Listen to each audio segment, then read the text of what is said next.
जय श्री कृष्णा। बहनों भाइयों, मैं ज्योतिष आचार्य अशोक शर्मा आपका सभी का स्वागत करता हूं। आज मैं आपको रहस्य बताऊंगा कि हमारे कुंडली के फलित कैसे सही निकले। वही मेरे नियम होंगे, वही मेरे पैरामीटर होंगे। उन्हीं पैरामीटर से हम जानेंगे कब किसकी शादी होगी, प्रोफेशन कब उसका अच्छा चलेगा, क्या उसकी आयु होगी, क्या उसके धन भाव की स्थिति है। आज वही नियम बनाते रहेंगे और वही हम चलाते रहेंगे, बार बार नियम नहीं बदलेंगे। जैसे कि सभी को पता है 9 ग्रह होती हैं, केतु, शुक्र, सूर्य, चंद्र, मंगल, राहु, बृहस्पति, शनि, बुध।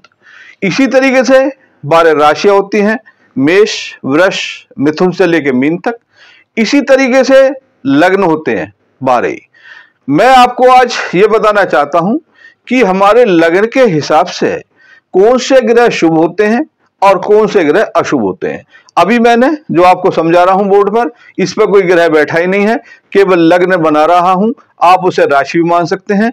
आपको एक चीज और मैं स्पेशल बताना चाहता हूं कि हमारी राशि से सबसे ज्यादा महत्वपूर्ण होता है लग्न, क्योंकि उसका एक वैज्ञानिक दृष्टिकोण है। क्योंकि लग्न लगभग 2 घंटे में बदलता है और राशि सवा 2 दिन में बदलती है।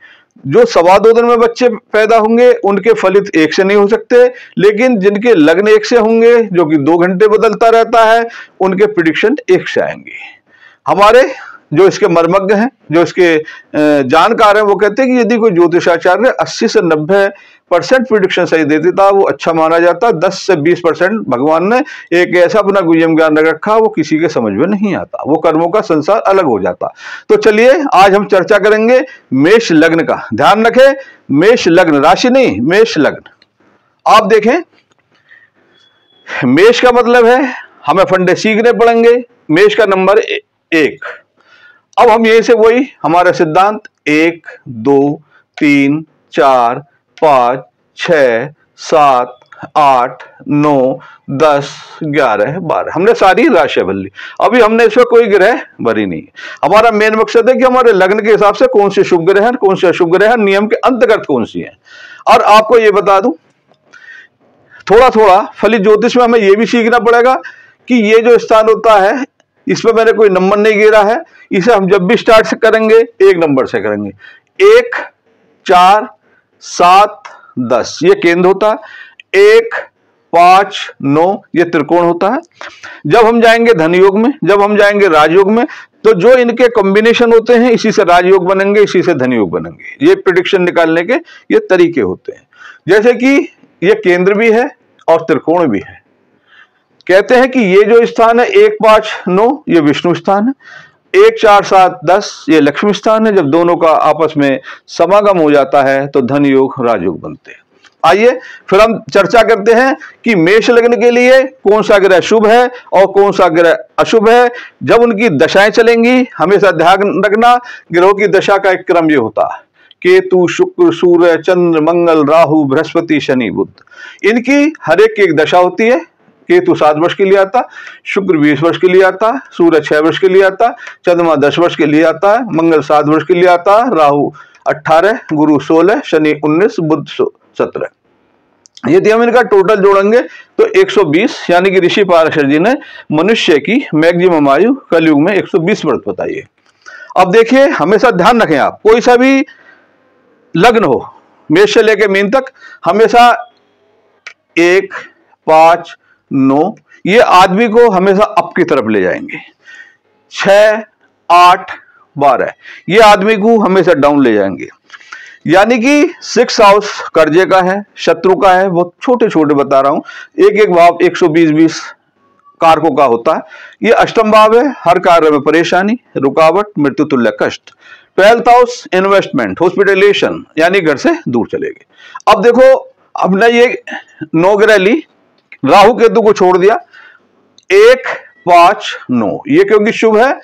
इनका स्वामी मंगल तो शुभ में चला गया, इसका स्वामी सूर्य ये शुभता की तरफ चले गए, ये गुरु ये शुभता की तरफ चले गए। चंद्रमा क्योंकि केंद्र में बैठे हैं, इसे भी हमने शुभ में ले लिया।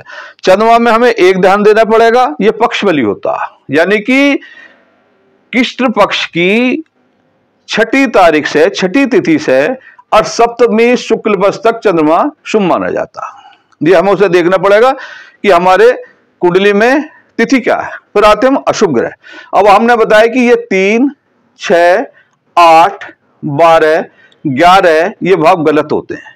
11 गेन के लिए सही, लाभ के लिए सही, लेकिन ये रोक देता रहता है। मैं वो नियम बताऊंगा, इन नियम को लगाएंगे, आपकी हर कुंडली में लगेंगे और आपके प्रिडिक्शन बहुत सही आएंगे। मैंने देखा बुध की 2 राशि हैं, ये मैंने बताया था कि कौन सी ग्रह की कौन सी राशि होती है। जैसे कि बुध की 2 राशि होती है 3 और 6, तो हमने लिखा 3 और 6, इसका स्वामी हो गया बुध, तो ये बुध कष्टकारी हो गया। मेष लग्न की कुंडली हो, यदि बुध उच्च का नहीं होता है तो ये बहुत कष्टकारी समझ जाता। फिर हमने लिखा शनि। शनि क्योंकि दशमेश भी है, एकादश भी है, क्योंकि यह रोग देने की क्षमता होती है, तो हमने इसे इधर लिख दिया। अब आते हैं हम शुक्र में। शुक्र देखें द्वितीयेश और सप्तमेश है, क्योंकि सप्तमेश मारक क्षमता रखता है, मनुष्य को बीमार करने की क्षमता रखता है, तो इसलिए हमने इसे शुक्र में, इसको अशुभ ग्रह में इसका स्थान दे दिया। इसी तरीके से हम 12 जो हमारे लग्न है, मैं राशि की चर्चा नहीं कर रहा, मैं लग्न की चर्चा कर रहा हूं, जो कि 2-2 घंटे बदलता रहता है। इसी तरीके से मैं बताऊंगा कि कौन से लग्न के लिए कौन सी ग्रह शुभ होती है और कौन से लग्न के लिए अशुभ होती है, उसी से हमारे प्रेडिक्शन आएंगे। और आपको पता है कि शनि कौन से लग्न के लिए योग कारक हो जाता है। योग कारक मीन्स सबसे अच्छा ग्रह, जिसे कहते हैं केंद्र त्रिकोण का स्वामी।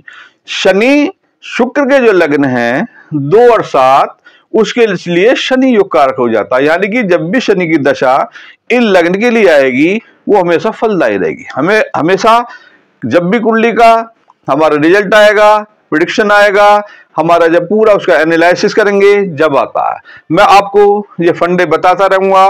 पहले आपको ये याद करना पड़ेगा कितनी राशि होती है, कितने लग्न होते हैं, किसका स्वामी कौन है, किसका भाव क्या है। आप देखेंगे कि आप ज्योतिष बहुत जल्दी से जल्दी आएगा और सही उसके रिजल्ट निकलेंगे। मेडिकल एस्ट्रोलॉजी भी आप इस पे काम करेंगी। कोई आदमी कितना ही बीमार हो, यदि आप उसका ग्रहों के हिसाब से इलाज करेंगे, चाहे कोई सा मैटर हो, चाहे शादी का हो, प्रोफेशन का हो, धन का हो, आप देखेंगे आपको 101% सफलता मिलेगी।